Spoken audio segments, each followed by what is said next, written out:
one of the other areas of concern when people are become aware that they have to do something with their air is when they have a mold problem. They find maybe that their bathtub had leaked on the second floor for before in the previous owner, and they have all this mold in the crawl spaces. Or what can we help those people that have, especially as they start to gain sensitivity to it?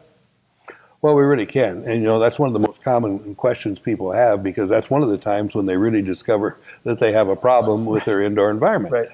And the whole area, whether it be molds or bacteria or any microorganism that we have in an indoor environment, is a potential problem.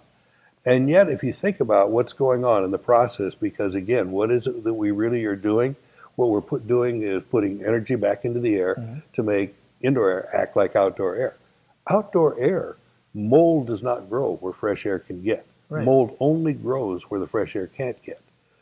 You will not find big bacterial growths anywhere where the fresh air can get, only where the air cannot get. And so the real answer is yes. We're not going to kill all the mold. You don't need to kill all the mold. You need to create an environment so that it won't grow.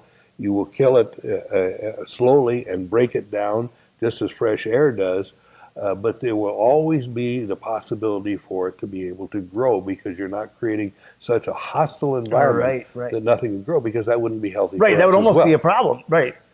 And so the same thing is true with things like bacteria. One of the worst things we've ever done is get into the idea of saying we got to kill all the bacteria. My old product, where we had ozone generators, and we could kill bacteria. I mean, we killed them, and we got rid of them all. You could put a petri dish out there in an hour. There's nothing living in it anymore.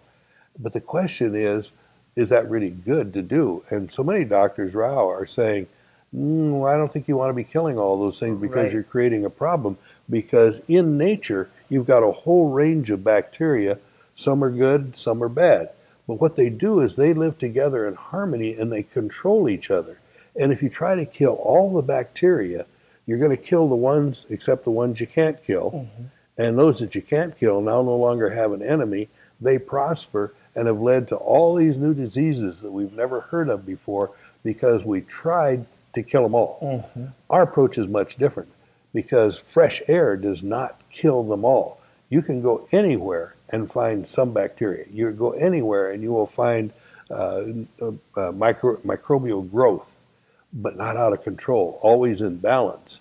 And so by just creating that outdoor environment, it's much safer. You're always going to have some bacteria that's going to be able to eat the other bacteria to keep it under control. And at the same time, you get the additional benefit of you're continually being exposed to a little bit of the bacteria. Think about this. In the old days, we used to get all kinds of little cuts, scrapes, nicks, cuts, burns, all that kind of stuff.